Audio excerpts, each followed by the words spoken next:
Hey, everybody, welcome to the Meathead podcast on this Thanksgiving Eve. Joining me, as always, my partner in crime, Big Mike Cox, who today is going by Paul-Jean Guillaume. And if you know who he was as a bodybuilder, you're old as hell, just like us. And two special guests, all the way from Australia, both of them. You guys know we love Lee Priest. And then there's my buddy Chris Griffin, a native Bostonian from Southie, who is he's married an Australian woman, and he's currently in Brisbane, Queensland, Australia, where he says it's 97 degrees Fahrenheit at 10 a.m. in the morning. Yikes. So welcome, everybody. Welcome. Thank you, sir. Yeah, what's that in Celsius? Because it's like 30, it's 11 here because we're an hour ahead because we don't have we have stupid daylight savings. Queensland's smart. They don't have it, thank God. But yeah, And it's like 34. Yeah, we're about 34, 35 here, so about the same. Yeah. Because winter is summer for you guys, and summer is winter. And when you flush the toilet, the water goes counterclockwise instead of clockwise? It does. Oh, that's crazy shit, man. Cool.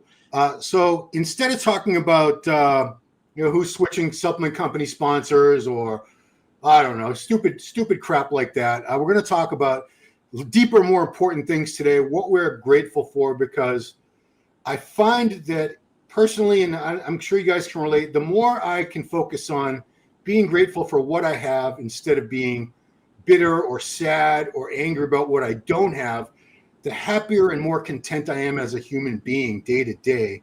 So I wanted to just take this show to talk about individually what we're happy for. So Lee, you're the honored guest here. Why don't you kick us off with some things that you're happy for or grateful for in your life?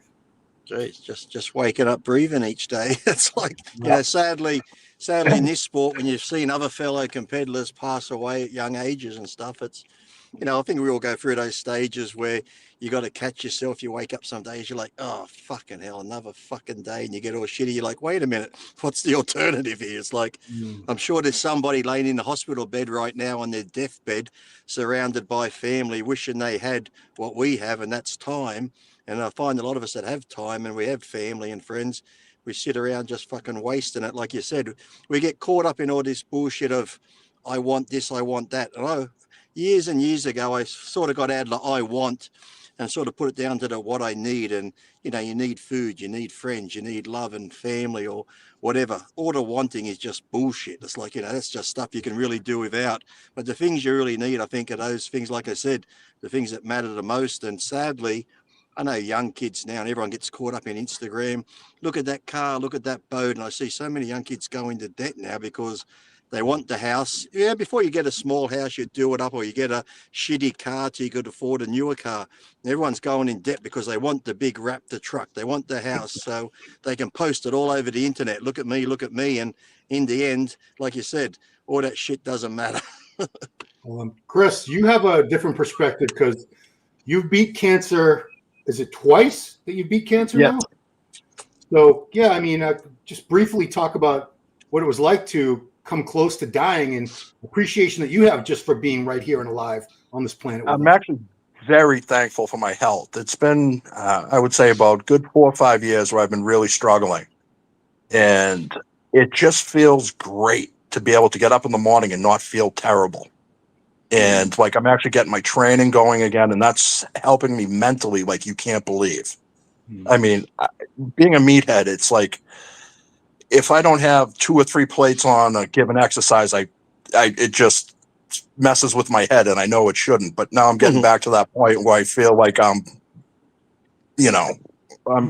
like getting it back, putting on a little bit of size, just feeling good. So I'm extremely thankful for that. Because you take so much for granted. Like, I'm excited every day now that I'm going to go train. I don't care. I'm excited for cardio. Like, it's just such a privilege for me to be doing this again. Yeah. Can you tell us what types of cancer you had? Is that okay to say? Yeah, I had testicular cancer back, 15 years ago. And then I came back and I had to deal with a little bit of kidney cancer. Wow. Yeah, and the kidney cancer they found was linked to ibuprofen, believe it or not. Wow, I believe it. And Mike, I don't think you've ever had anything that bad, but we've all had our issues with substances. I think all of us probably dabbled here and there, or just in your younger years, you were in situations where you could have been killed or overdosed or died, and here you are, over 50 years old, with a great wife and a meathead life, and living and being happy every day. Bro, listen, if my father wasn't alive, Ron, I swear to God, I'd write a book. But there were so many times to where at any moment I could have either been in prison or I could be dead. And if it wasn't, listen, but my father and my wife is the reason I'm alive. Like, Mandy is an angel. I'm not an easy person to get along with. I'm stubborn. I bitch and moan a lot. Listen, I'm me, right? I'm an old, stubborn meathead. But to have someone in your life that's just a calming presence, that when I get over the top, like, excited, she just sits there, lets me vent. Or what I notice, what she does now, is she just stays on her phone. I'm bitching and moaning, and I just walk away. It just, but if it was, dude, I swear to God, if it wasn't for her, dude, I would be in prison, because the choices I've made in Cleveland, Ron, there's people I know that just aren't here. Right. But when I see somebody in the news that gets shot in a car or overdoses here, or it could have been you at any moment. And living that life, bro, I have flashbacks sometimes, or if I have a certain smell, or if the ATM machine for me, like, I don't like the clicking in the ATM machine, right? That just, it takes you back to some really dark places. And bro, like, I truly, like Chris said and Lee said, I get up, yeah, I'm a little achy, but it could be a lot worse, right? It is what it is at this point. Like, I'm just thankful to be here, dude. Seriously. Yeah, I don't want to get too sappy, but we're all married to women who I think we're all very, very grateful to be with. Lee, I don't know anything about. You don't have to give any personal information about her, but I'm sure I've seen your posts and I see how in love you are with your wife, which you've been married before. And would you say this is the best wife so far? How would you characterize the relationship you have with your wife, and why you're grateful for being married to her? Well, since you brought that up, Ron, this is my 5th marriage, yes. But it's been the longest, yes, 7 years. We actually renewed our vows last month on our wedding anniversary, which is Halloween. We got married on Halloween. So, wow. yeah, but yeah, I'm grateful. And, we met at a time when, well, it wasn't a good place, because when we met, her father just murdered her mother. So it wasn't really yeah, so Holy had shit. to go through all of that, and she still times has bad days with that. And sadly, her sister got into drugs because of it, because her sister was holding her mother when he shot her in the head for the last time. So, God. but now her sister's all cleaned out and got clean, so that was good. And just going through the court case with that. But when we met her, because we met online, but I saw her thing. She showed me where she had a plan. She was gonna have her next birthday, then go to Mexico and pretty much off herself and walk off into the ocean because of, so she always says that I saved her and that sort of thing. So we get on good now, but, still have tough times, come Mother's Day and Christmas, she's still still hard to take, because you see the photos and videos of her family. Her mum and dad were that couple where they were in love, holding hands everywhere, in the car, this and that. So she still has those things where, this is her father who she loves, but it's also the same man now who ripped the family apart and, killed her mother. So she's thankful for a lot of stuff also. Even though I said being with me, she loves it now. And the cats we have, adopting all 7 cats and dogs and stuff like that. So I think we're a good fit together. We sort of help each other and that and get along good. But yeah, so it's one of those things too. After 7 years, we were saying when we renewed our vows, when we think about it, it's almost like if you love doing something, it's not like a job. And if you're in love with someone and that, yeah, relationships, you got to work at it, but it's never been hard. Whereas some relationships, you really got to work at it. This one, to me, 7 years feels like 2 years. And, after a while too, you sometimes get to the point where, oh my God, what am I doing? But every day just seems like I'm in love with her the same every day as I was when we met. So it's been probably the best one. I said the only one I ruined, and she agrees too, was when I was with Kathy. That's the only regret I pretty much have in life. I always said in interviews I regret, because, I met Adela. I was at that stage, I thought the grass was greener, and cheated on Kathy. And I'm one of those people, I'm too honest. People are like, don't say anything. I said, I fucking can't. I feel too guilty. I got to tell her.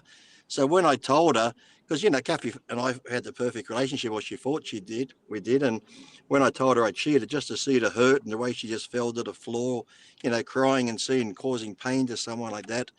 So, you know, that's probably my biggest regret in life, hurting Kathy. But Rachel says that was probably, if it wasn't Rachel, Kathy would have been probably the perfect match for me, but I fucked that up. So, yeah, but Kathy and I are friends now. I get on good with Scott, because Scott was my good friend who I said look after Kathy when I left, and they ended up getting married. And somebody wrote the other day on something about, about me and, you're going to talk shit about Lee because you broke up. And Kathy's like, no, you know, Lee and I are still friends. And, you know, if it wasn't for Lee, you know, she wouldn't have came to America. She wouldn't have got a green card and stuff like that. So things work out, I think, better in the end. She's in a better place with Scott and that, and I'm in a better place with Rachel. So it's funny how things turn out.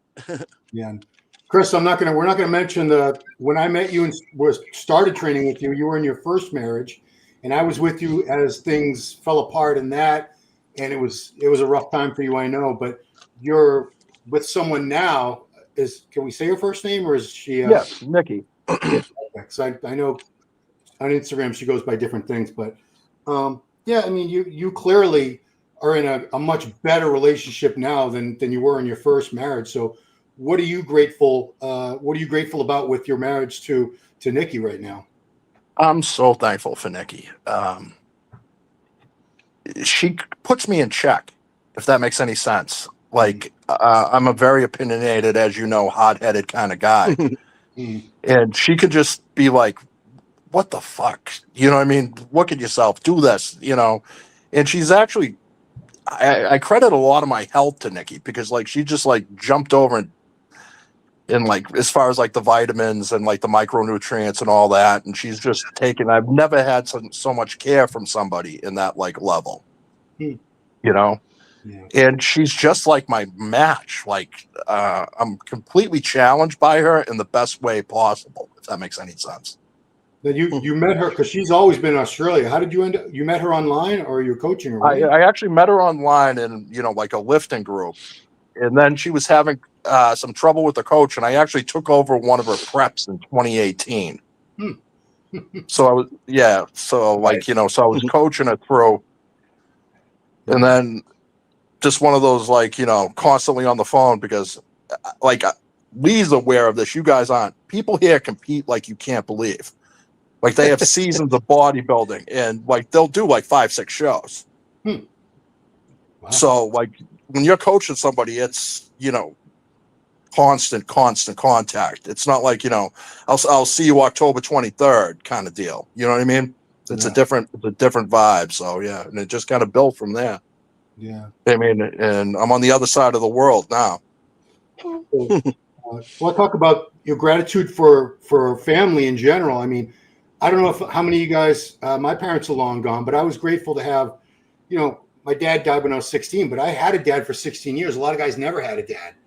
I had my mother till I was in my mid 30s. A lot of guys never knew their mom. So I'm grateful about that. So Lee, is your mom still around? Yeah, mum's still around.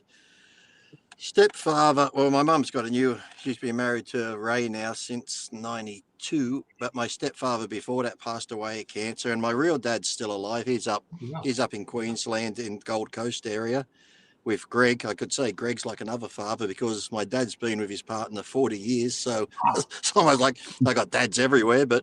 And my stepdad now, he's actually just got his scans back, so I'm grateful that they came back, because he's been into powerlifting. He's 75 now, and my mum's 72. My mum does a little bit of training still, but my stepdad now, Ray, like 2 years ago, he had a sore lower back, so they're like, oh, he just hurt it doing deadlifts at home and that. He went and got some x-rays, saw some shadows, come back in, did more scans. He had cancer of the lungs, the spine, and something else. He had 3 fucking cancers anyway, so he had to go through the chemo, radiation, and right now they're not getting any bigger, they're getting smaller, so that's good. But for a while they're doing all the radiation and chemo would affect his lungs into getting pneumonia, so he'd have to stop all that so his lungs could be good. But then when he stopped all that, the cancer would start growing again, and it just stemmed from a melanoma on top of his head. They took it off, but they must have missed a little bit. And once that shit gets into your system somewhere, it just locks on and starts spreading. So I'm lucky they're all still here. My grandparents also, they helped raise me, but they sadly passed away in 2008. So yeah, but my mum's still around, stepdad's still around, my real dad's still around, but Wow. they're getting up in age, but they're still here. So that's always good. So I have those days where I think, fuck, what are you going to do when your mum goes, you know, because we competed together and trained together. So yes, you never want that day to come. 72. So what she have you when she was like 19? She would have, I'm what, 52, my sister's 54. No, I'm 53, my sister will be 55, so Okay. she had us young. Yeah, but that's 72 is not old. I mean, No. my mom was No, a lot but younger. she acts like she's 50. She's like me, like a big kid. She acts stupid like me, so you'd think she's 50 or 60 if you ever met her. So Chris, I know I think your dad passed away shortly before I met you. Yep. And then your mom a few years ago too. So you're technically an orphan like me. Mike, do you have any living parents? My mom passed away actually the same day Dallas died. My mom died. Ooh, 2017. So yeah.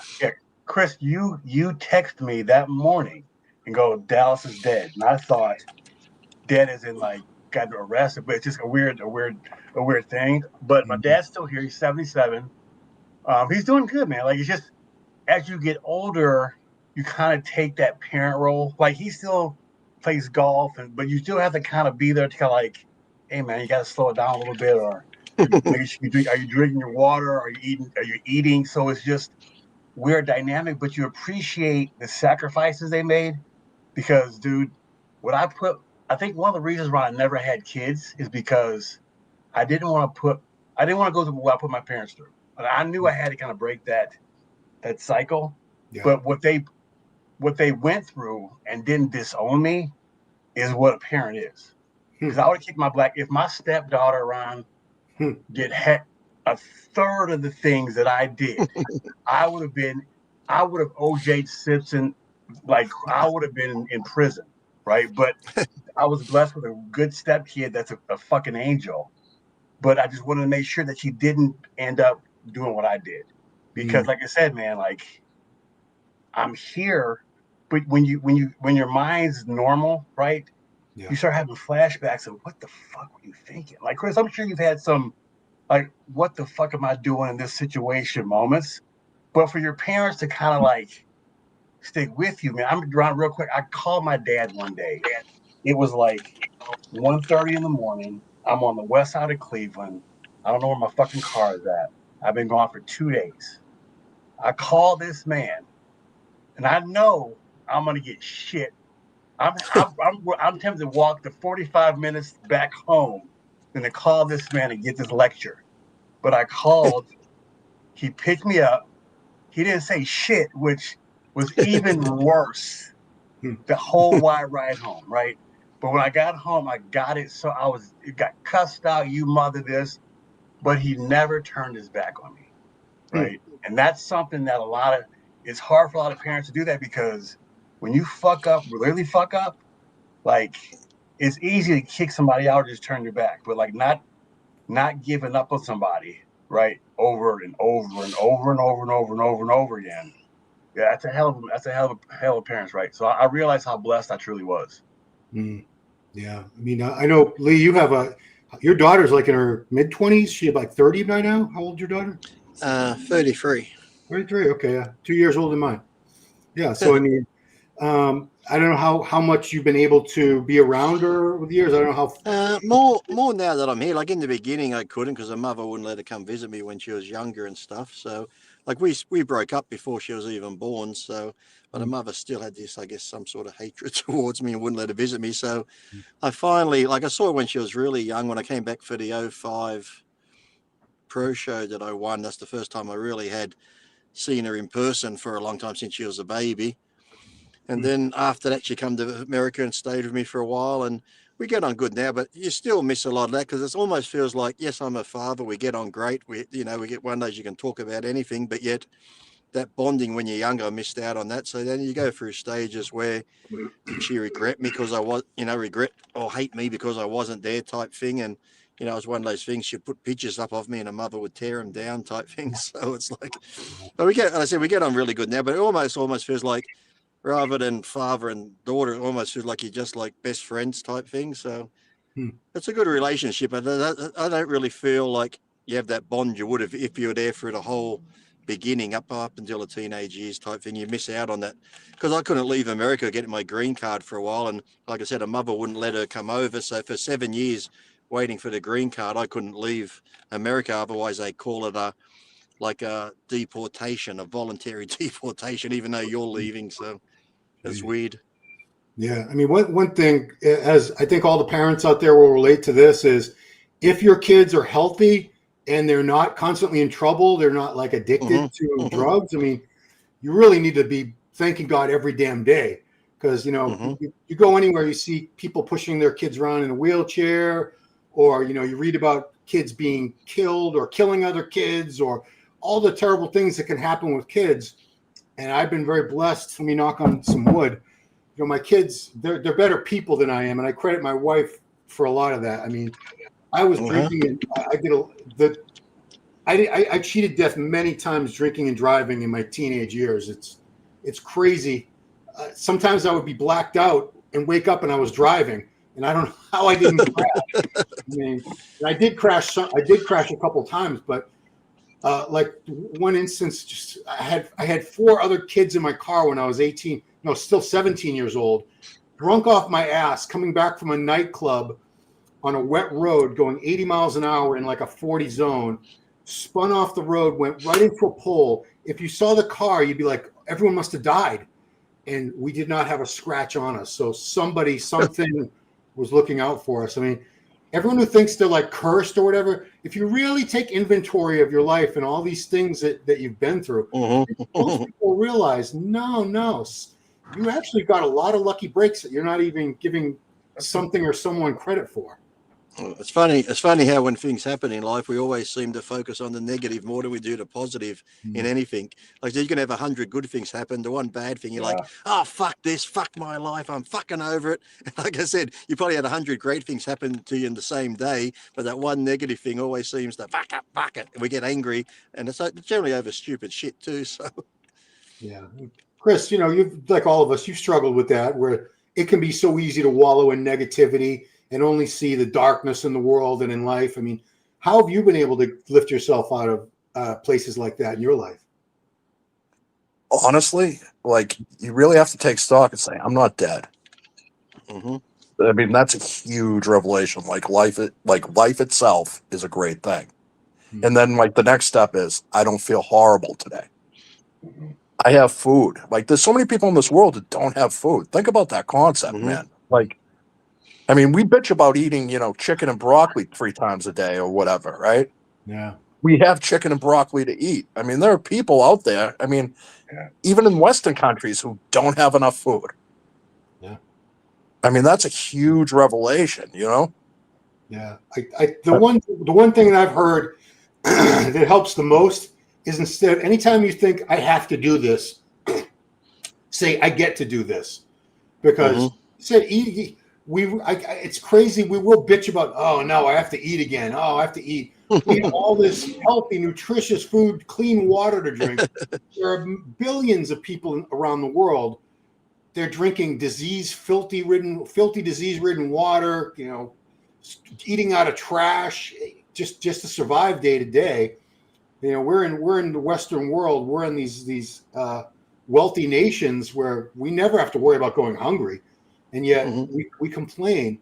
Lee, you touched on something when you say, I think social media. It's funny you're on. You say we complain, because I catch myself, because like I said, I love going overseas, like with Giles in England and stuff. But when you leave, coming from Australia to go anywhere is a fucking ordeal. At least America now, if I go there to LA, is 13 hours. That seems easy. Going to UK or somewhere over that way, it's like 40 hours by the time you get to bed. And I just sometimes have to catch myself, because if they fly me business class, here I am sitting in business class or the business class lounge going, oh, fucking hell. fucking 15 hours on this flight, then another flight. Then I start thinking, fuck, if this was like 100 years or more ago, I'd be on a fucking ship for months out at fucking sea. I'm like, I shouldn't be complaining. I wouldn't want to be. If I was on one of those ships that they came out in, I would have jumped fucking overboard, like 2 months out at sea to go somewhere. I'd be like, fuck that. So here I am sitting in business class, bitch, and I'm like, Lee, what the fuck are you complaining about? Shut the fuck up. I mean, I think, like you referenced a few minutes ago about social media, it relates to what you said about, we're all meatheads. We post a picture, we might get 200 compliments in a post, and one guy says your calves suck, or you're ugly, or you got a thick waist, or shit physique, and I'll focus on that one negative remark. 100, 200 people said, "Wow, you look awesome, dude." I don't know why, as humans, we're so inclined to zoom in right on that one negative comment like that.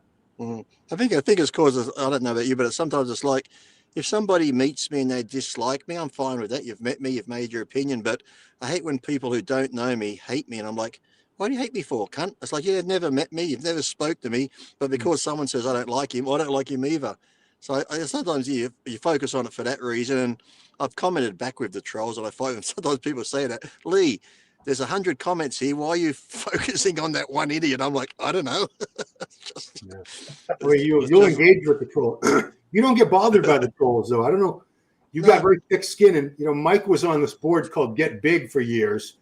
Oh yeah, I was there. It used to make my blood boil. I couldn't stand it because there were people on there that just would rip you to shreds, and I would take it very personally, and my blood pressure would go up, and I'd want to jump through the screen and strangle them. I was on the Deadpool. I was on that Deadpool for over 10 years. People online it's not real life, but I think people, they're so addicted to their phone that it for some reason it matters. Listen, I get it. I get sometimes it can get to you. Like I said, with Rocky that on ND, that's the one time it got to me. That's the one time I wanted to hurt somebody. But it's not real. Like when you log off, like real life happens, and that's when like, oh shit, I gotta wash the dishes. Oh, I gotta do this. That's when real life happens. But like, people aren't gonna like your physique. Like, people they hated Phil Heath. But if you ever saw Phil Heath in person, what are you talking about? Like, it blows your mind that these people. And again, nobody's gonna write a letter to Lee back in the day saying they hate you. Nobody walked up to Branch Warren saying, Branch, you suck. You're a bitch. Right? It's easy to do that online, right? But in real life, I'll see that people come up to you in real life. They're so loving and like you're their best friend, but they can make the shittiest comment to you. But nobody's ever came up to you and said, you suck, Ron Harris. Your article's blow. It's people live in a fantasy world, man. They live. I got real life problems. I got high blood pressure. I got shit to worry about. But even if we don't have problems, I just find the phone today, like, when I talk about don't have the phone to the gym, I get so many people, we can have our phone. I'm like, you'd be surprised how much better your workout is if you don't look at your phone for that hour and a half. And I love go walking in the morning as the sun's coming up over the beach here in Newcastle and stuff like that. I'll take my phone, but it's not to listen to music. It's not to look at. It's just in case there's a nice sunset or there's some dolphins near the break wall. I take a photo. I'm just out there and I'm amazed as I'm walking. I'm looking at the sunrise, a beautiful morning. I'd say 85% of the people walking past me got their head down on their phone. I'm like, why can't you just enjoy what's around you? Get off your phone and just enjoy something. I said the phones are good, but have a time and place for them, but then get out in the real world, because I like the people watch at airports or anywhere, and as you're sitting there, I'd say 99% of everyone at the airport. Or you look at people in the cars. We'd go driving with the parents. You'll be playing stupid I Spy or Spot a Yellow Car or these silly games. Now you see mum or dad driving, every passenger.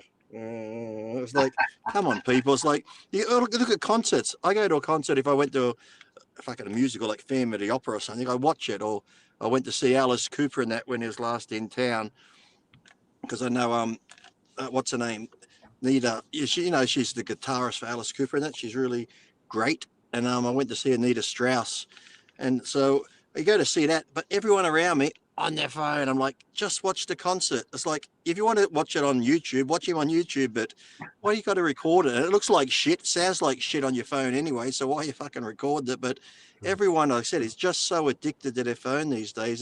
They call them a smartphone, but I think that's like an oxymoron, because I swear to God, since we got these smartphones, we as a society, we're becoming fucking dumber. We're getting more dumb and stupid. These things actually dumb us down, I think, because we're losing communication with people. Kids aren't communicating. People would rather play on their phone than go outside. I remember you'd have to, for some reason, looking stuff up on the phone, you can find stuff on Google, but for some reason I retain more in my mind when I used to have to go to Encyclopedia Britannica and look at stuff in encyclopedia. For some reason, reading it there stuck more in my head than looking at it on the phone for some reason. And you could probably relate to this too. When I was back at school, I'd get home from school, I'm like, I'm going to call Paul. I'd go straight to my phone. I'm going to call Steve. I probably remember 10 or 15 of my mates' numbers. Now, if you ask me my wife's number, I got to fucking look on I can't even remember her fucking number. It's like we're not retaining anything anymore because our phone does it for us. At the Olympia, do you remember when you walk? When I got there, I took a couple pictures, but when you just sit there and you just take it all in, I got that memory of that Olympia in Orlando, and the theme song and the lights is ingrained in your head. It's great to take a picture, but you want to just sit there in the moment and just soak it all in. Yeah. But everybody around you is like this. You're at the fucking Olympia. Like, I don't know if they get it, or the theme song just doesn't give them goosebumps like it does us because we're fucking old. But like, it's just weird to see these kids now. I'm sorry, I'm an old man, but you got to live in the moment sometimes. And when you're at the Olympia or the Tampa show, and just appreciate what you're seeing, because you're not going to see it again. Like, and they don't get that. You're going to wake up and you're fucking 50 years old, right? And your shoulders don't work and your libido's low, and it just sucks to remember your TRT. You know what I mean? And you can go have a meal and not take a fucking photo of it. Because I used to laugh thinking, imagine back in our day we had, the normal cameras, you got to go get them developed. And people would come to your house and say, get the photo album out. I said, because you imagine back in like the 80s or that, you pull your photo album and go, Ron, look at this picture. Fucking bowl of oatmeal. I took a photo of a bowl of oatmeal. Or look at this one, chicken breasts on a plate. If you actually took photos and got them developed, you'd look at me thinking, fuck, you're a fucking idiot, mate. What are you taking photos of your food for? But now, even in restaurants, people just can't enjoy a meal. They've got to photograph it first. It's like, live in the moment. Forget your phone. That's another thing I'm grateful. We're all in our 50s. We're all old enough that we had most of our lives that we didn't have these smartphones, and we didn't have internet. And we just did live in the moment. We didn't worry about, I better tape this. Oh, they're playing that song. I better tape this, or I better take a picture. We didn't, and we could go enjoy a meal at a restaurant without checking our phone every 2 seconds. We're all. I mean, I don't want to talk shit because I'm addicted to my stupid phone. It's hard for me not to look at every waking fucking moment. I'll be watching a good movie and I'm still like, everyone, I want to look at my phone. And then I have to rewind the movie because I just missed a part of the movie. I'm like, fucking idiot. Why can't you put your phone down? Why? Yeah. I don't have one. My wife hates it because my phone's always on silent. I don't have one notification turned on. It's like, I'll have friends that will call me or text me. Hey, Lee, because I could be watching a movie. Lee. Then the fifth message, have I done something wrong? I'm like, no, I'm fucking watching a movie. It's like everybody wants an instant reply. So it's like, I turn them all off because I tell people I control my phone. It doesn't control me, because I see people have their notifications on. Every time it goes ding, they're looking at their phone. I'm like, fuck, get out of that habit. So yes, it's an inconvenience for people who want to call me and I don't call them back straight away. But generally it's just so funny because they think if I don't reply straight away that they've done something wrong and I'm mad at them. I'm like, why would you think that? I'm just outside walking the dogs or something. Chris, I'll let you do that question first. Do you think we were happier in general, humanity, before social media? Yes. I was actually putting some thought into this yesterday, right? I was at the gym. You told me about the topic, and I'm thinking, and I'm like, we're all about the same vintage. I'm happy I was born and grew up when I did. I was thinking about the mags. Remember, the old magazines? Oh, yeah. You knew when you got your magazine. You anticipated it. It was something special. Then you'd read it, and then you had a month to do Mike Christian's delts routine. You know what I mean? Because you were psyched to get to the gym because you were going to get massive delts. If you drank your Weeder protein, and you did my Christian Stout routine. But that was so exciting. Or like, oh, next month, Gaspari's quad routine. Yes. Like that, those things just were like huge, like exciting things. Now it's like you look at your phone, everything's at your hand. So there's like no sort of excitement. Even like on TV, like Christmas specials, they were on once. Charlie Brown. Yeah, right. You had one time a year, 1 hour, and you had to see that thing. Same thing like The Wizard of Oz. It was on once a year. Yeah. That was it. And you like made an appointment, like there was like appointment TV. And you just seem more grounded in doing things. Like I'm actually, now that I've been here in Australia, like I'm like going out walking more, like hiking and just like enjoying the world without my phone. And it's so freaking refreshing, man. Like, you know, I mean, it's nice to be able to walk through like an area and see wallabies and not junkies. So, I mean, that's a huge plus.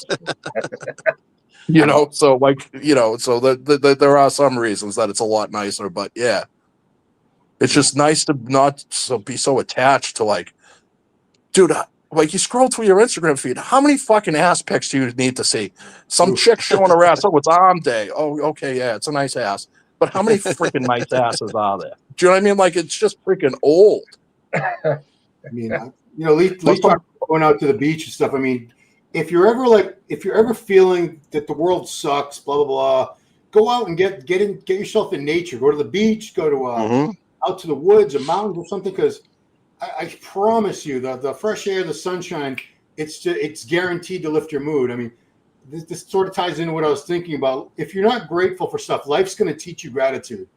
It's like when I remember right before I tore my quad in late 2023, I used to bitch and moan to myself mostly about, oh, I have to walk my pit bull, my dog every day. Twice a day I have to walk this dog, and nobody else in the house. I'm the only one who walks him, and wow. Then I tore my quad, and I couldn't walk him for months because I couldn't walk. And I was like, man, what I wouldn't give to walk my freaking dog out in the sunshine and the fresh air right now, but I'm stuck at home while other people do it. Well, when you tore your quad, I was literally like, I'd never moved so gingerly before in my entire life. When it was wet out, I'm like, you know what? I'm gonna let it dry before I walk down and grab the mail. But it sucks, man, because sometimes it takes something happening to somebody or someone getting hurt for you to really appreciate what you got, right? Like a friend of mine, like he's real, man, he's on a feeding tube. He's like 55 and on a feeding tube already. And like I'll bitch sometimes like, oh, what am I having to eat? But you know, just this normal everyday bitching. I'm thinking he would kill to just eat some normal food or to go to the gym or just to have a normal life, right? So like it sucks that sometimes things have to happen, right? Just to kind of knock you out of your selfishness, your own being an asshole, right? But sometimes it takes that kind of kick in the ass to be like, dude, you're doing okay, right? You're having food, you can digest your food, you're doing all right. You know what I mean? Like so you kind of gotta just every now and then just kind of like snap out of your funk. You know what I mean? Yeah. Lee, I can't remember if you've had any major health scares or major injuries. I had that viral cardiomyopathy back in the early 2000s, and the nurse told me I was going to die. that was about it. Great nurse. Yeah, actually, Sandy Rinaldi I think I was at the Santa Monica Hospital. Sandy Rinaldi was one of the head nurses there too. But I was in the room with Kathy, and Kathy says that to her. She's like, "Oh, he's going to die," and I'm like, "What? I'm going to die?" And this is the funny thing after, because she brought this tray in, and she fucking went off at me. She brought in a tray because I think getting ready for one of the Ironmans. So I got the tray of food, and it was just chicken breast and vegetables, and there was a piece of shitty chocolate cake on there too. But she's like, "Don't eat the chocolate cake. We've got to run more tests, and the sugar in that will send the test all into whack." I'm like, okay, whatever. She leaves the room. I'm fucking into the chocolate cake. She walks back in. She goes, "I told you not to eat that cake." I said, "You also told me I'm going to fucking die, so I'm going to fucking die. I'm eating chocolate cake, not chicken." Lee, what's this guy talking about when you hurt your arm? You didn't tear it? Did you tear a bicep or a tricep? Me? Yeah, you. I tore the tendon. Yeah, I tore my bicep tendon off my shoulder moving the TV. Well, that's right. Yeah. But I kept training though. I kept training and still never came back properly. But even after that woman hit me in the car, that sort of pissed me off. But still, it's like I could still go to the gym. But pretty much when she crashed into me in 2015, crushed the nerves in my neck and I got muscle atrophy on this side, that's what ended my competing career. So, yeah, I'd go through stages then like, fuck it. You know, I would have liked to retire on my own terms and shit. But I'm like, well, I still had a great career. I'm still making money from the sport now, even though I don't compete. But sometimes I get regrets thinking I would have liked to go out on my terms, not a fucking car accident. Yeah, here's the funny thing there, isn't it? I used to race cars and dragsters over 300 miles an hour. I'm doing 60 kilometers and get T-boned, and that ends the bodybuilding career. That's like shit. Yeah. Yeah, he was talking about the car crash. He says, "Okay, I forgot. I knew you had neck injuries. I didn't know. I'd forgotten about the car crash." I had to get 2 neck operations, yeah, from that. But luckily, no. I went through a stage there, like my whole from shit until I was 42. I never drank or touched a drug, but I had a girlfriend at the time who introduced me to cocaine for a while. And like I said, I never had an addictive personality, so I didn't do it all the time. But let's just say when I did it, I did it. And there was, like I said, one night there I was pissed off about something. Like, fuck this, fuck that. I ended up doing like 5 grams of coke and 5 grams of MDMA. Let's just say I thought I was going to meet my maker that night. I'm like, okay, I fucked up. I've probably overdosed here. I'm going to go into something. And I was just waiting for it. My chest was getting tight. I'm like, oh, fuck, whatever happens, happens. But a couple of days of hating myself and Suicide Tuesday and wanting thing, I'm like, fuck, never do that again. So, yeah, that's why I always tell those stories. They're from a while ago. But yeah, I never drank or did anything because I said I never had that addictive personality. But a couple of times when I got on it, I'd get on it. And then, like I said, the next day I'd be so mad at myself. I'm like, what are you doing, you fucking loser? Why are you doing drugs? You're fucking beddling this. And then you'd be hating yourself. And then I'd sit at home like a vegetable watching TV, but then it would show you the beach and people walk on the beach. I'm like, you should be out there, you fucking loser, walking on the beach. You're sitting inside, wake up to yourself. I was like, I'd be so mad at myself. And then the next day I'd be even worse mad at myself. I'm like, never doing this again. 6 months later, I'd do it again and go, you fucking, what happened? You used to be so fucking regimented and so mentally strong. I'm like, what's fucking wrong with me? So, yeah, kids, don't do drugs. It's not worth it. Trust me. Like, I think the rest of us here on the panel, we've all had I think we all have addictive personalities. I know I do. I know Mike used to. Yeah, man. We've all been there. But let me switch gears. Because Mike, Lee just brought up something that made me think I can start feeling sorry for myself real easily when I look at pictures of when I was a lot bigger and juiced out of my skull. Even though I was never Lee's size, I was a lot bigger than I am now. And I used to be way stronger. And Mike, I know you're in the same situation where you look in the mirror and you're at the gym and you're like, this is, but, you know, do you go back and say, you know what, I need to be grateful that I was able to look like that most people never did anyway. And I was able to squat and dead and press this that most people never did. Right. It took me about 3 years until from like about 3 years ago to get in a mind space to where I feel okay with how I look. Because for so long, dude, it was like, and you guys know, I'm sure, Lee, when we were walking to a room, those times we would walk into a room and people would look, our egos fed off that, right? We got that rush to where like we're the biggest dude in the gym, right? And you know, there were times where like Marcus Hayes would be in the gym and I'd look at him like, okay, it's not that far off, but it's just it's hard being normal. Nobody tells you when you're 25 or 35 that there's going to come a time to where nobody's going to give a shit how you look. You're no longer going to turn heads. Those heavy weights, those 120s, those 130s, you're never going to use those again, right? You're just not. You're not going to be that guy, right? And like I'm sure we all do the front double biceps still in the mirror, right? And it humbles me, Ron. I'm humbled to see what my arms look like, what my pecs look like now with a little bit of gyno coming. If I do legs twice a week, okay, right? But to go from, I got some pictures up, man. I'm looking like on my phone, so I'm like, holy shit! You don't see what other people saw, right? I never was able to see what you guys saw. I always felt small and fat. And I think that was my biggest issue. Was my confidence sucked, right? But I appreciate the trophies. I appreciate, man. Like everybody can't compete. Everybody can't compete. Everybody can't win. Everybody can't do a national show. right? Everybody isn't fortunate enough to eat 6 times a day, like you said, but we were able to do that. We were able to meet Peter McGuff. We were able to meet Lee Priest, right? We were able to meet Sean. I was able to do all this because of bodybuilding, right? Because I found a Muslim fitness and saw like Sean Ray win the nationals. Then I saw your show at the National Dream Girl. So all of this, man, came from bodybuilding. Like I wouldn't know who Ron Harris is, like, but I guarantee you we're both at that 95 Arnold Classic, right? Yep. Somewhere in the expo, we crossed paths, Ron. Yeah. Right. So it's just like it's like we never met in person, but like we text on the phone, right? We talk sport, we do everything, like, and that's all because of this. So I've learned to appreciate my journey, right? I wouldn't be able to do this on a podcast with Lee fucking Priest if it wasn't for bodybuilding, right? So it does suck, man. I can't bang those 120s out anymore, right? I can't do those 315 bent rows, but you know, I had a good ride. I had a good run, bro. Yeah. Chris, are you grateful? Because when I was training with you, you were over 300 pounds at one point. There was no weight in the gym that you were afraid to lift.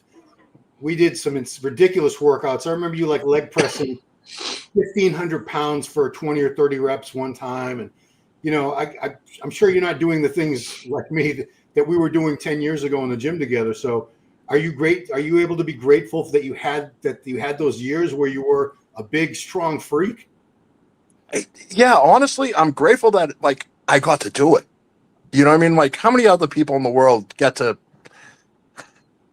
you know, just like feel like a freak? You know, like you walk in the gym and people are like, oh no, what's he going to put on the bar today? And people are watching, you know, like that's a cool feeling. And granted, it's gone now, but you know, just to have it for a little while, it's nice. You know what I mean? It was nice to be a big fish in a small pond, you know? Yeah. No, when they say like it's better to have loved and lost than have never loved and all, it's better to have been big and now not be as big. At least you were big at one point. You know, we got the pictures and the videos to prove it. At least you're not that much smaller than you used to be, are you? Yeah, a little bit in little places. No, some areas are still the same, but the strength's gone due to that accident and stuff. So the most heavy I go up on dumbbell now, I might be lucky to get to a 90 pound. And I'm like, Jesus, I used to throw these around doing curls, and now pressing them. Sometimes things just it feels like the shoulder's going to so I'm like, but it's funny because I have young kids come up to the gym. They go, oh, Lee, look at this picture. This inspires me. I'm like, oh, thanks for fucking depressing me. But there was one time I was doing leg press. If I do leg press now, I might go 7 plates. On a good day, I'll put 10 on, but normally 7 plates and just do sets of 30 reps just to keep the tension there, get a good pump. And so now I just go for a good pump. I don't care to weight anymore. But I remember one day I was doing leg press. Now some young kids there, and they're like, hey, Lee, look. I'm like, what? They go, you're on the TV, because they're like a TV behind me and that in the gym. I'm like, oh, I turn around. Just so happens I'm doing fucking leg press. So I look at the TV, I'm like, oh, it was all fucking loaded out, plates on top, loaded out. I look back at the leg press now, I got 7 plates. I look back at the TV, it's loaded. Then I'm like, oh, there's Ira. There's my mate Richard, sadly, who committed suicide. I'm like, I said, thanks, guys, for pointing this out. I said, look at the weight I'm using there compared to now. And those 4 mates of mine on this video, they're dead. I said, I feel really good now. I'm going home. Yes. So sometimes when I see things like that, I'm like, yeah, I said, but I had the memories and doing it. But yeah, I wouldn't try and go heavy now. It's like, I don't even have really the mindset now to do a whole body part. I might go do chest some days, and I'll start with dumbbell presses. By the time I'm halfway through dumbbell press, I'm like, I'm bored, and I walk off and go do barbell curl. Then I walk off and go do a set of shoulders. I'm like, as long as I get a good pump and I don't get hurt now, that's a win. So a lot of my workouts normally turn into like a circuit type thing where I'm just doing a couple of sets here, a couple of sets there. And people look at me and go, oh, is that all he's using? Is that it? Type thing. It's like, I'm thinking, oh, shit, some of the women lift heavier weights, but I'm like, I don't care anymore. Like I said, if I get a good pump, that's a win. I just walk out and I'm happy. I think the best example of someone who's able to still smile and be grateful for everything is Ronnie Coleman, because nobody was bigger and stronger than Ronnie in his heyday. Nobody. He was absolute legend in every way. And you look at him now, and he's clearly a shadow of what he used to be physically. He can't walk without crutches. He's in a scooter most of the time. He's lost almost all that muscle. but I've never heard him complain once. Always smiling, always happy. He does these. Giles is about to do another tour. They've done like 4 tours, Jesus. and people come out to see him, and he's so happy to be able to meet and talk with fans, and he's loving his life, and he has no regrets except that he should have done 2 more reps on that 800-pound squat. That's his big regret in life. So if somebody can go from physically where he was at that apex of, I don't think we're ever going to see something like that again, and maybe ever. And that was like a once in a freaking century phenomenon, that guy. And for him to still be able to smile all the time and positive, I've never, obviously I'm not with him all the time. I don't know if he ever gets sad or angry or anything like that, but it doesn't seem like it. It seems like he's able to maintain that positive attitude all the time. It's awesome. It's awesome, man. Like some people, man, are positive people, and some people like are negative people. And when you're around those negative people, sometimes it just drains the hell out of you. You know what I mean? Somebody just always complaining and moaning and shit. It's draining, but it just sometimes, man, you got to remind yourself just to be positive. And like you look at Ronnie, dude, he's traveling the world still, and people come out to see this dude. Like he hasn't competed since 2007 was his last show, and I can't do the math because that's too much math. Chris, you're the math guy. I can't do that math, but like he's beloved. He's beloved. Like like I said, all these guys around, they're still beloved after all these years. Like no matter what we say about these kids nowadays, and we complain about them a lot, like they still show love to like some of the guys that we looked up to, right? They still show respect and love to like some of the same guys that we had on our wall, right? The same, the arm workout, the 25-set Risk Aspire arm workout that you shouldn't do, that nobody told you to do. They still come out and see those guys, man. It's awesome. It's funny you say it because when I go with Giles now, and of course I did the video of the Trend Twins and the Cutler podcast. Every time I travel, I'm amazed. I'd say half the people that come out are probably 18, 19 who, wouldn't have been born when I was competing, that sort of thing. So I'm always grateful. But I know I had a good career, but I don't know about you, but it's me sometimes. It's in my own head where I sometimes overthink it. And when I think that these people want to come see Lee Priest, I'm like, because they're looking at the old pictures, I'm like, I'm not that person anymore. And I always feel like I'm going to disappoint them or let them down because they're expecting to see that. But then when I meet them, they're like, oh, no, we just love your personality. We like the way you talk. You're fucking loose cannon. You're fucking crazy. I'm like, so that's one good thing. My crazy personality's taken over from the body now. So like I said, and I couldn't believe the other day because like I said, I was going to India. So I got all these Indian fans. But just with the Trend Twins and the Young LA, my Instagram, I said I don't really care to me, but people like, I didn't even notice at the time, people like, congratulations, you're up to 1 million followers now. I'm like, wow. Oh, am I? It's like, somebody just asked about social media because Renaud said, without social media, do you think the 90s bodybuilders would be doing so well financially as they are? Many athletes become broke after retiring. So I think you're a classic case, Lee, because Instagram, I see people making reels with old footage of you all the time. YouTube, I see all the people using old stuff of you, new stuff. You're on. That's like I got a TikTok, but I hardly ever use TikTok. But the amount of TikTok videos I get sent of me that people have put together, and that's what other people see because people around India may go, "Oh, I see you on TikTok all the time," which other people have uploaded the videos and made little, videos with music to them. So I think by them doing that keeps your name out there more. And like I said, with supplement companies or signing with Young LA now because I did that thing with the Trend Twins, and then they must have saw that and liked it. Then I asked about Young LA, and they're like, "Oh yeah, we'll talk to them," and then they signed me. So I think the social media, as much as we hate it, it still can be a good tool to make money if you know the right people and know how to use it for that advantage. Not just like I said, if I wasn't into bodybuilding or had the fans or sponsors, I wouldn't be on it because I always say to people, the young kids, why are you on it? Oh, so I can keep in contact with my friends and family and send photos. I'm like, well, you'd have your friends and family's phone number. You could send photos and text them. You don't need something like fucking Instagram or Facebook. And sadly, like I said, because we're talking about the good and the bad, how many times do you go on Instagram, not as much, but maybe Facebook or any news thing, and it's just so fucking negative here, negative there, people hating each other. these people hate these people because they're a different religion or different race, or like just the shit. Someone voted for Democrats and someone voted for Republicans, so we fucking hate them. I'm like, there's so much negativity out there. You can see why when we were young, we had the 6 o'clock news at night. You might have had a little broadcast in the morning. That was the only news you saw. But now, if you're on your phone, all you see is just this constant negativity news cycles all the time. You can see why it gets people angry, because they're like, oh, fuck, look at this. Look what they just did. Look what this group did. Because you're seeing news 24/7. I think it does affect people in a negative way. Well, I mean, just TikTok. I don't have TikTok, but people repost a lot of TikTok on YouTube, and there's so much just complaining, and I don't want to be misogynistic, but it's mostly women complaining about, oh, men suck and this and that, but it's a lot of complaining in general.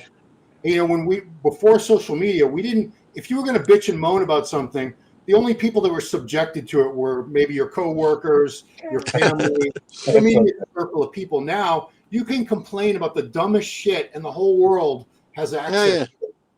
You know, and 90% of, I'd say 90% of Facebook, Instagram, YouTube, it's more complaining and people being ungrateful and upset about something than it is people just being, because you know, negativity sells. So if you want to get a lot of followers and hits and views, you don't just get on there and say, what a great day, I'm happy to be alive, this is a great world, and blah blah blah. You got, wow, I hate these people, freaking liberal Democrats, or I hate Charlie Kirk, or, you know, it's whatever people want to focus on that's negative. And but how nice is it when you do finally see a good story about someone helping an elderly person on Instagram or something? You actually feel good. It's like, oh, this is nice. Or an animal story where someone's rescued some animals or something. Like, it makes you feel so good. I was like, why don't we see more of that shit? Why we always just focus on the negative?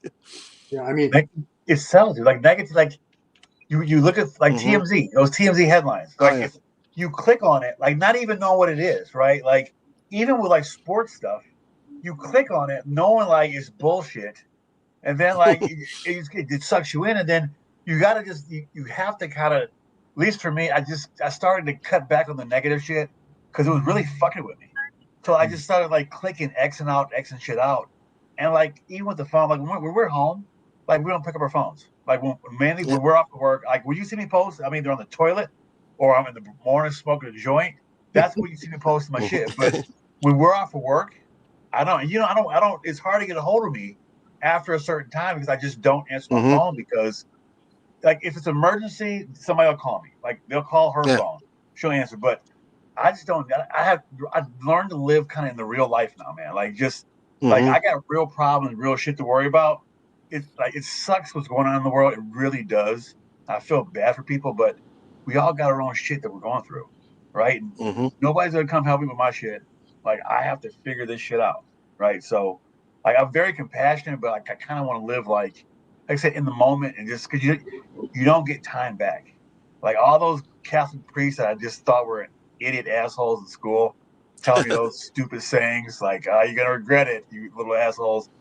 It goes fast, so you try to live like I just try to live now, because like my stepdaughter's 23 already. Like I remember she was like 7. So that shit, and you think about it, right? And it's just like, well, fuck. Like Ron, your daughter's almost 30, right? No, she'll be 32 in April. Oh, 32. She's like, you've got a 32-year-old daughter. Like, that's the thing too. That's the thing when you think back, when I see these videos on YouTube of me competing, for some reason in my mind, it seems, if I think about it, I'm like, that seems like 5-7 years ago. Then I'm going, fuck, that's 18 years ago, 20 years ago. It's like, I feel like here I am 20 years old, first coming to Venice. And I'm like, now I'm going to be 54 next year. I'm like, how the fuck did I go from 20 to 54 like that in a blink of an eye? That's why I said, like, when I watch these documentaries sometimes on the Earth, the universe, or you go somewhere like the Grand Canyon, or you see these marvelous things, you're like, you realize how insignificant we really are in the scheme of things, and how short a time we're here when you watch these documentaries going back thousands of years, a million years, and you're like, fuck, in a blink of an eye, it's all gone. It seems like a while we're here, but really in the scheme of things, it's like that, because like I said, from 20 to going to 54, I'm like, how the fuck did that happen? It's like, like that, it's just gone. It's like, so don't wait. Like I said, and we'll waste our time when we're young. I'd hate going to school. I would go past the school now and I'm looking at the kids going, fucking enjoy it. It's the best time of your life. Have fun. I couldn't wait to get out. But when I think back, I'm like, I'd love to be back at school now, just fucking off with my mates, having fun, going to class, hating on the teacher, and then going home, riding the push bike around the streets. Now I'm thinking, Jesus, where did that go? Here, I play a little game with myself every year. Every time I turn a year older, I try to rewind it back. So if I was born in 1969, which I was, so when I was 50, what was 50 years before that? That was 1919. So I'm 56. So 1913, that's how long I've lived. If you put my life back the other direction, it would have been 1913. So that makes you realize how short this life is and how fast it really goes by. And if you don't stop and try to enjoy the moment, it's gone, and you don't know how long you're going to be here. Any one of us, this could be our last day. I hate to put it that way, but that's what's that memento mori, the old Stoic saying. Remember that you will die. I have that tattooed on my hand. Let's see it. I can't see because you got so much crap on there. Yeah, fancy getting all covered in tattoos like that. What are you, fucking silly? Yeah, I know, right? We'll never get a job now. Yeah. Another thing, one last thing I want to talk about that gives you gratitude is if you have pets. Mike's got 3 cats. 3 cats, bro. It's just for one more, but the wife probably won't let it happen. So go get it. Once you trust me, Mike. Once you get it, she'll love it. I got 7. I keep bringing them home. She's like, no more. I'm like, I just found another one. You pre-told me. And how many dogs? 2 dogs at the moment too. 2 dogs. And Chris, you have any pets over there? I have 2 cats here, and I have my cat in the States that someone's watching that I'm bringing over when I come. Okay. So I bring it up because you'll never experience unconditional love the way you will from an animal like that. Anytime you think people suck or my life sucks, all you got to do is your dog. When you come home, that dog or that cat runs to the door to greet you, wagging the tail. Or cats don't do that, I suppose, but they're always happy to see you, and they don't judge you. It's just pure love and devotion and affection, and that's why. Lee, I know you're an advocate for shelters and adopting because there's so many dogs and cats out there that really need. Mike's going to start volunteering at a shelter. Every bodybuilding trophy I had, apart from a couple of medals I buried with my grandfather in his coffin, but every other one I sold off and donated a lot of money to animal charities. And when I was doing it at the time, remember Sean Ray's like, "Oh, Lee must be hard up for money. He's selling off his trophies." I'm like, well, I had them in boxes. I kept moving. They would get damaged. I'm like, look, I don't want them. I can remember the memories. I kept a lot of my racing trophies, but the bodybuilding ones, I sold them off and gave the money to different animal shelters to help with veterinary bills and food and that.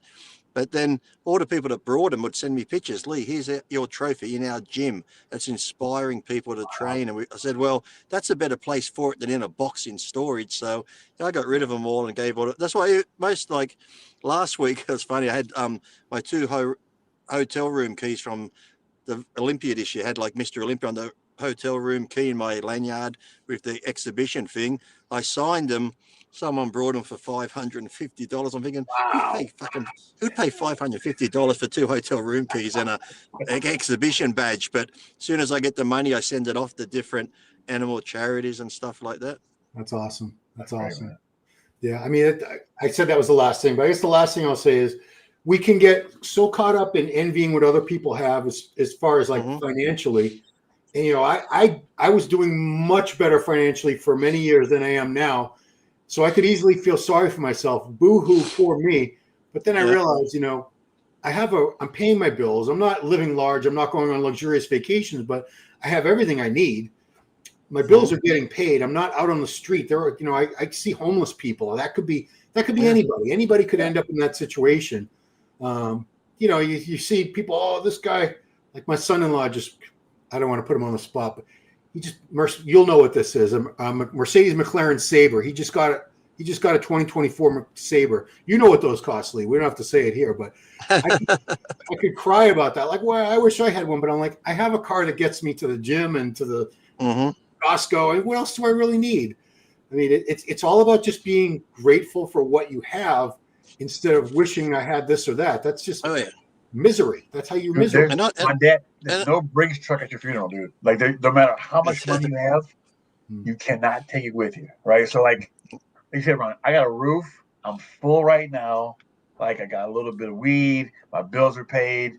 Life is good. Like that whole material thing. I got rid of that a long time ago. Like when you're younger, you're like, oh, I want this, I want that. But dude, just coming home and like turning the lights on, like it's cool. It's nice having lights because people don't have shit, man. Like people really don't have jack shit.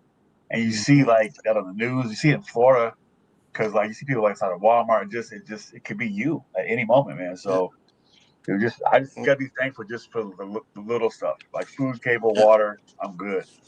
I learned that back in like 06 when I still had lots of contracts. I was probably making 18,000 a month, and then when I got suspended and Steve was told to get rid of me from MD and all these, my 18,000 went down to 4,000 a month, and everyone was like upset for me. I'm like, listen, I said, yeah, I got a car, I got a place I'm at. I said, even 4,000 a month, I still got my bills paid, I got food on the table, and I can still go to the gym and train. So yes, it's a loss in money, but I'm still doing what I love.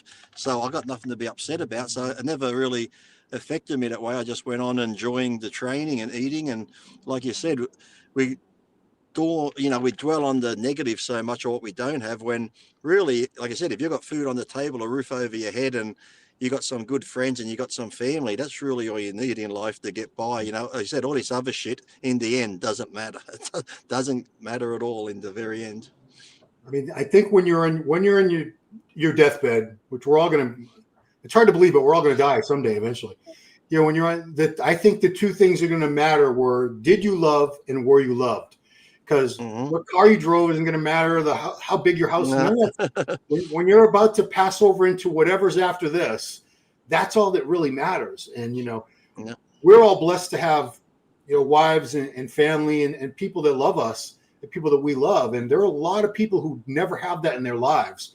So anyone if you have someone in your life that loves you, even one person, and that you love back, that's something that a lot of people, they go their entire birth to death without ever experiencing that. So, great. And I always tell people, if you do have that, let them know, because, I always tell people, if you got loved ones in your life, family, friends, it's not hard, because I said, I'll sometimes sit online and fucking people I don't know, trolls, you idiot. I'll sit there for an hour or two, sometimes days, arguing with people. I'm like, you know what? I'm arguing with people I don't know. And I haven't even sent my mum a message or called her in 3 or 4 days. I'm like, it's like, you forget the people, because you always, I don't know whether we just think they're always going to be there, but I always tell people, if you got family or friends around, each day just send them a love heart emoji. Just let them know you're thinking of them. That isn't hard. Like I said, if you can sit online and talk to strangers for half an hour, first, message your friends and family first. Just like I said, you don't have to write anything. Just send a love heart emoji. Have a good day. Something like that, just to let them know. So, because like I said, when they're gone, you'll be wishing you could do that. Yeah. I mean, Chris, you're in the same boat as me. Parents are gone and everything, but you have Nikki who loves you. And I mean, I'm sure every day you have to remind yourself that I have this, and most people have never had that. So whatever you've lost in your life, I'm sure you're still grateful for what you have now. No, I'm very happy for what I have. I mean, today we're actually doing an American Thanksgiving dinner, and we were lucky enough to find a turkey in Australia, which is not an easy feat, by the way. They're hard to find. Yeah. Had to go to like a couple different Kohl's to find actually a turkey, In my neighborhood, there's packs of turkeys, like anywhere from 3. The most I ever saw at once was 12 together, but they roam the wilds of Stoughton, Mass. So that's crazy. It's not. I guess they're not natural or native to Australia, right? No, and it's just not like a huge part of the diet. You know what I mean? Like you buy ground chicken, not ground turkey. You know what I mean? But it tastes the same, so it doesn't really matter. Yeah. Someone want to talk about the Olympia moving the palms, but no, I'll do another power hour or something. Well, let's just be thankful. We'll be thankful that it's not at the New Orleans and it's at the Palms. Because I had heard it was going to be at the Orleans. That's what I heard. Yeah, it was. Yeah, I heard that. Yeah, it's going to be at the Orleans with the old people in their oxygen tanks again. But No, that check cash. I remember the check cashing day at the Orleans because it was Friday, and all the people would line up, and there were some sorry looking characters there. Oh God, that's hilarious.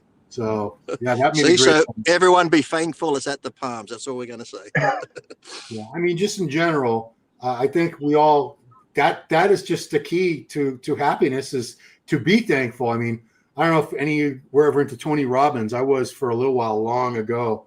I went to a seminar, walked on hot coals and everything. True story. Yeah. But he talked about something called an attitude of gratitude.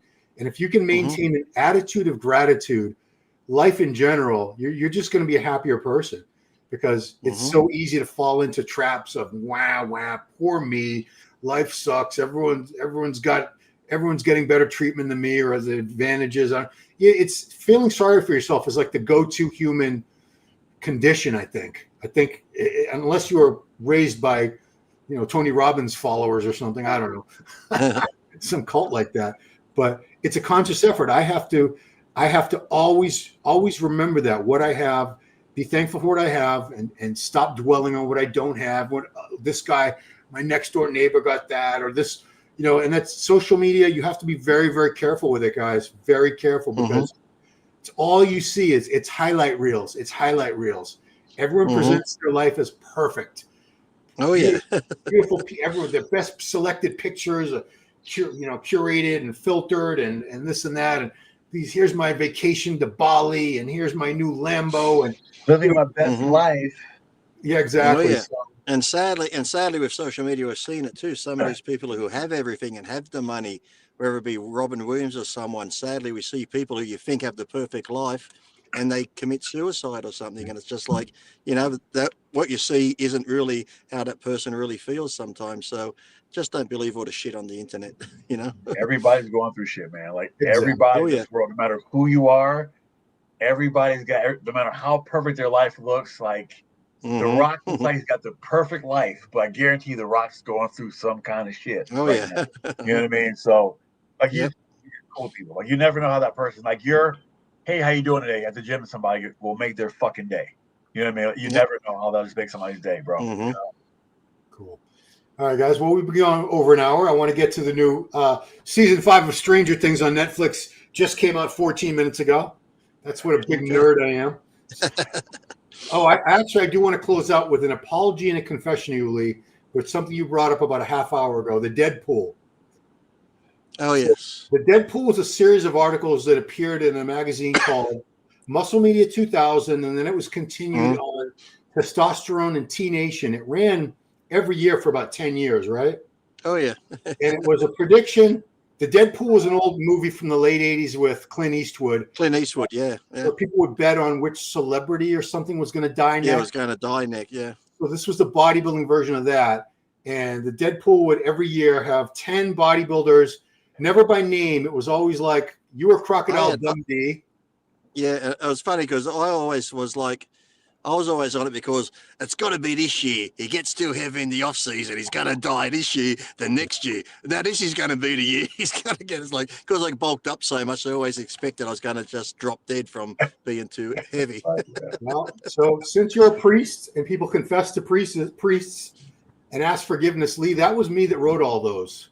What? That's okay. I actually found it funny. I'm very sorry. And I don't mind. It's funny. It was entertaining, but I used to watch some of the comments and people that would comment on there. And sadly, I sort of smirked in the beginning, but sadly, some of those people that were wishing me death have passed away themselves. So I'm like, careful. I mean, I'm lucky. I'm still here because oh my god, it was an evil thing to do to write that. Even though I wasn't wishing death on people, but it was written. Hey, if I wasn't on the list, I might have been upset. I would like, what happened? I've been taken off the Deadpool. What? But I mean, I would never do anything. Obviously, I'm not writing anymore anyway. But we've had so many people leave us in bodybuilding. The past 5 years have been like, my God, it's like almost like a plague wiping out a quarter of our numbers or something. It's like the Black Death in Europe in the Middle Ages. How many of us we've lost? So I'm glad for all of you guys that you're still here. So happy, Mike, Lee, Chris, me. Glad we're all here alive and kicking. Hopefully we all get up and see another day tomorrow and another day after that and so on and so on. But just that's it, man. I want to do this Thanksgiving special to, instead of talking about meathead shit, to get real and talk about what really, really matters more than any of that stuff. So appreciate you guys all joining me. Yes, sir. Enjoy, bro. Thank you. And if you're watching this on the replay, drop a comment what you're grateful for. I always read the comments and respond because I like to hear what other people are grateful for, because it sort of spark hearing other people's gratitude. It makes you more grateful yourself because it makes you think about it. So That's all. That's it, guys. So appreciate you guys joining me and everyone for watching and commenting in the live chat. This has been another episode of the Meathead Podcast. We'll be back with our regularly scheduled Meathead shit next week. Until then, thanks for watching.